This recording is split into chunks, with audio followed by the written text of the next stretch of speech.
Hey guys, welcome back to the channel. Wanted to give you an update on the cross, and as you can see, the trigger has been removed.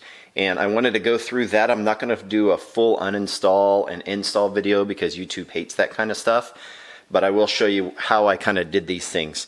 So the trigger group comes out whole and just slides up in here, and you'll see this detent, it goes in here. Well, it won't push through right now because there is a spring in here with a ball bearing.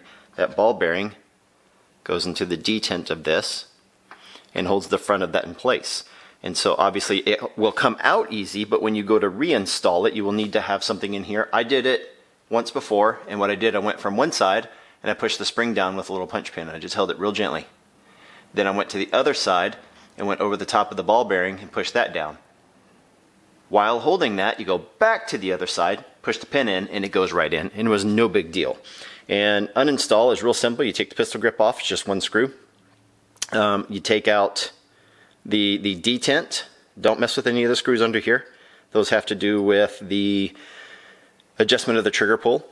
All right. But the important piece here is your safety levers that would normally be here. They need to be removed, and you do that by punching out these tiny little punch pins. And it wasn't that big of a deal. They come out real easy.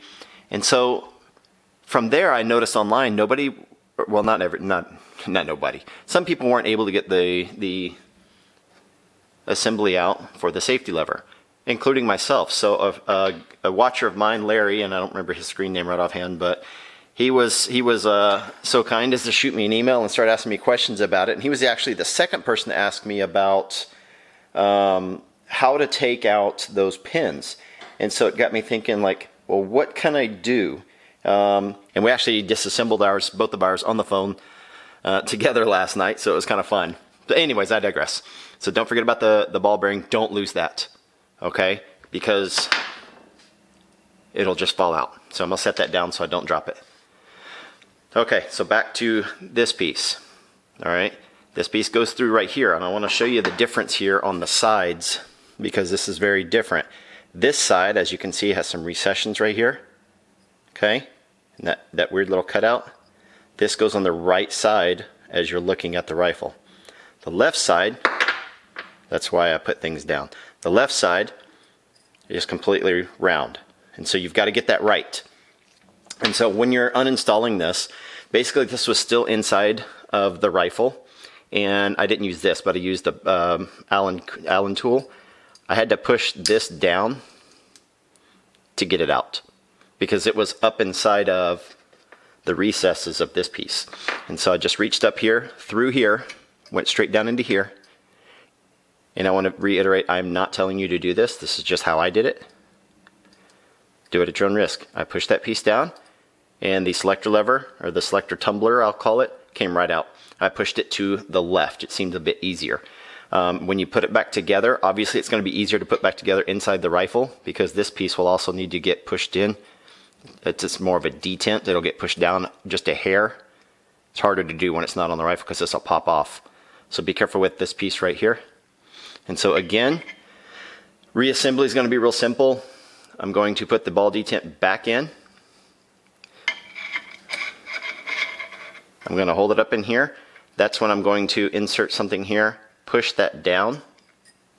As I'm holding that, I may need to tape this with some painter's tape or something just to hold it in. As I'm pushing it down, I'm going to push that pin in. Once that pin is in, that's when I'm going to start looking at reassembling back here. And I'm going to go the same way I pushed it out. And so I'm going to keep in mind the odd shapes end, not the full round end. The full round end goes to the left as the rifle sits, or away from you as the rifle sits. So the odd end is going to get inserted from the other side this way. Be very careful. You could, if it's taped in and stuff, good enough, you could, as I will do, is I'll go in from this side and push this down just so it slides in a little bit easier. But I just wanted to let you guys know that, you know, if you need to take it apart, and we specifically were doing that because Larry was trying to Cerakote his rifle, he may want you, or he wanted to disassemble. And so he's rethinking painting his trigger guard, but if you wanted to paint your trigger guard or get a good coat on this without painting the trigger guard or taping it up, that's a good way to do it. I don't recommend messing with this stuff. This is proprietary. And so with that, again, I don't know. I may not touch that. And I'm a sucker for taking my rifle apart, but I do it for you. So mostly for me because I'm curious. I wanted to see this thing out. There's a good thread over on Sniper's Hide. Page 24 has pictures of this taken out. Pretty good thread. It's not too bad.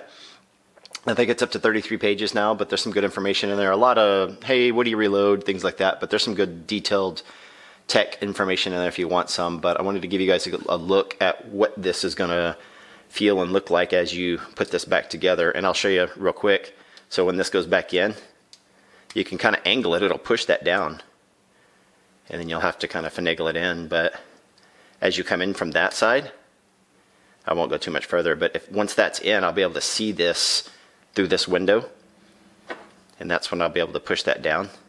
And I won't do it here because it'll pop off, but I'll be able to push that down, push this back through, and make sure it's set up and good to go. Definitely run a functions test, make sure the safety is actuated correctly, make sure if it's in the fire position that it'll fire, all that good stuff, because you want to make sure everything got put back the exact same way that you took it out.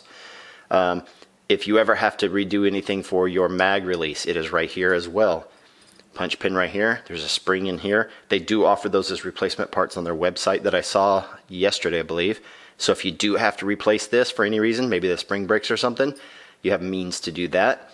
And I definitely urge you to look at how you adjust your trigger sets and pulls and all that good stuff. And with that, I will leave you guys to mess up your own rifles. But again, disclaimer, do this at your own risk. I don't recommend it.